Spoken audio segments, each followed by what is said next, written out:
গত 2 মাস ধরে উদয়পুর রমেশ চৌমুহনী অটো স্ট্যান্ডের বেশ কিছু গাড়ি থেকে টুল বক্স ভেঙে টাকা পয়সা সহ প্রয়োজনীয় কাগজপত্র নিয়ে যাচ্ছে চোরের দল। কিছুতেই বাগে আনতে পারা যাচ্ছিল না চোরের দলকে।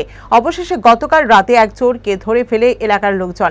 এলাকার গণেশ দাস জানান, তার ভাই বিক্রম দাসের অটো থেকে দিলু হোসেন নামে এক ব্যক্তি কিছু জিনিস নিয়ে যাচ্ছে।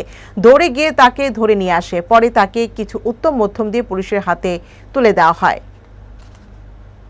মুসলমানি স্ট্যান্ডের ভিতরে আজকে বিগত 2 মাসের উপর হয়েছে একটা ট্যাবলেট পুরাই আসিরা এই রমসুমনি অটো টুল বক্সটি ভাঙ্গা সে ভিতরে টাকা থাকে বা কেউ ইম্পর্টেন্ট কিছু থাকে বা যে কোনো জিনিস বা অনেক সময় মানুষের ফাইন্যান্সের টাকাও থাকে। আমার নাম গণেশ দাস।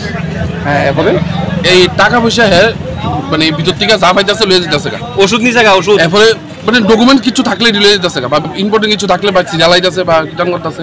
এরপরে টাকা পয়সা তো নিতেছই, অনেক টাকা রমসুমিতে আছে বিগত। কিন্তু এমন টাইমে আসে বৃষ্টিটা আওয়ার পরে আসে বৃষ্টির সময় তো কেউ অটুত বয়ে থাকে না, শেড করে বয়ে থাকে। বৃষ্টির ফাঁকি দিয়ে অটোর ভিতরে বইব, অটোর ভিতরে বয়ে এসে টুল বক্সটি ভাগ করবো। আপনার সামনে প্রমাণ আছে টুল বক্স অন্য বাংলা।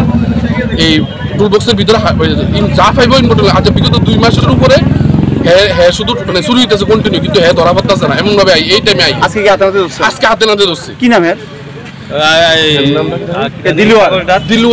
দিলু হোসেন।